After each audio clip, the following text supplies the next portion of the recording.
when I got into comedy at 27, I had a turnback moment, man. It was the day I was gonna quit. Because I had had enough, man. I was living in this car for 3 years, man. I ain't got no money.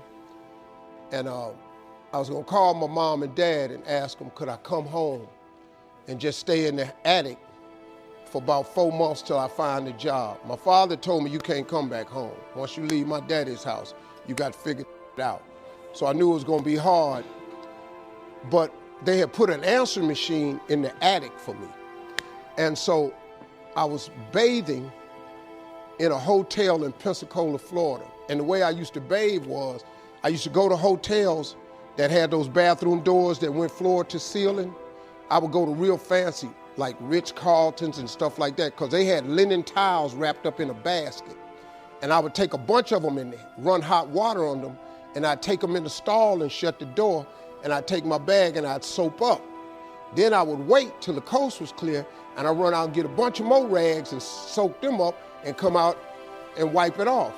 Then I stand there and dry, put my clothes back on. That's how I bathed every other day, man. And so I was in there one time, and they had a convention in town.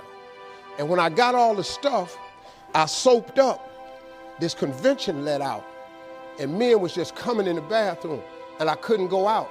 So I couldn't get the soap off. So I let the toilet seat down, and I'm sitting there, man.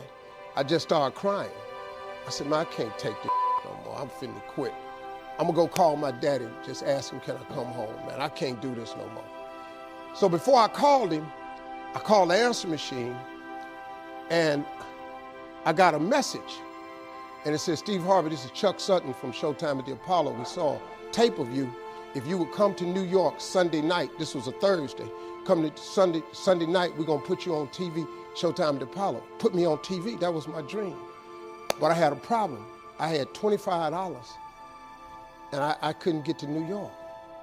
How was I gonna get to New York with $25? So I said, man, I went back in my car, and I'm crying again. I said, man, God, I finally get a shot to get on TV, and then I can't even go. I said, how could you do this to me? You know, I'm 30-something now, man. I've been waiting my whole life, and you get me here? So I said, man, let me call this machine back and just see if he said this Sunday. And I called it back, and it said, Steve, this is Chuck Sutton from Showtime at the Apollo. We saw a tape. We have an opening for you Sunday. If you could get here, give me a call, let me know. We'd love to put you on TV.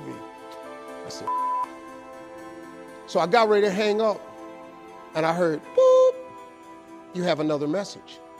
And I punched in the code, and the message says, Steve Harvey, this is Tom Sobel from the Comedy Caravan. I don't know where you are now, but I have a gig available for you in Jacksonville, Florida, to pay you $150 Friday night. If you can make the gig, let me know. I'm in Pensacola. So I called Tom Sobel. He sends me to this gig to make $150. I go the next night, I make $150, but I was so funny, the club owner said, if you stay the next night, I'll pay you another $150. I got $300. I called Chuck Sutton back at the Apollo and said, hey man, I just got this message. If you still got room for me in New York, I'll do it. He said, yeah, come on. So I went to Eastern Airlines, bought a round trip ticket for $99 from Jacksonville, Florida to New York, performed on Showtime at the Apollo, wrote the joke that made me famous. Mike Tyson hit his fighter Mitch Green in the eye, and his eye started talking. And I wrote that on the way to New York. Got a standing ovation on the Apollo. I have been on television ever since that night right there.